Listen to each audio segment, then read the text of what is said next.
આજે એક સરસ મજાની વાત કહું. આજે મારી જે ફ્રેન્ડ છે એને મને કીધી, એ તમને વાત કહું છું કે એનો હસબન્ડ શાક લેવા ગયો હતો.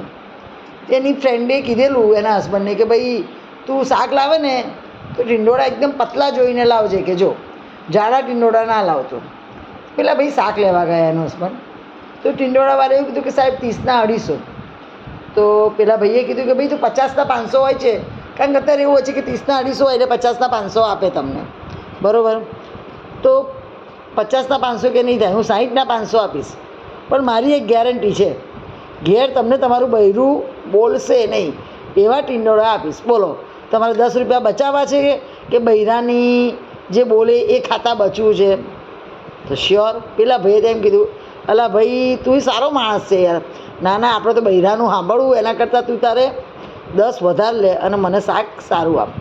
તો પેલાએ એને સરસ ટીંડોળા જોઈને આપ્યા. પછી છેલ્લે કીધું કે ભાઈ ચિંતા ના કરો, હું હંમેશા જેન્ટ્સ શાક લેવા આવે ને તો એમને સારું જ જોઈને વીણીને આપું છું, કારણ કે હું પણ જાણું છું કે જો પેલા બૈરા શાક લેવા આવશે ને તો મગજની કઢી કરીને જાય છે એ લોકો, અને જેન્ટ્સો બિચારા 5 મિનિટમાં શાક લઈને જતા રહે છે.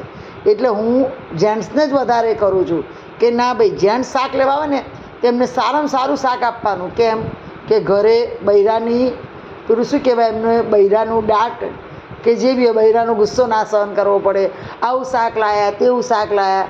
તો એ માટે જો જેન્ટ્સ શાક લેવા જાય તો શાકવાળા પણ તેમને સારું શાક આપે છે. એટલે લેડીઝો ચિંતા ના કરો, તમે ત્યારે જેન્ટ્સોને શાક લેવા મોકલો.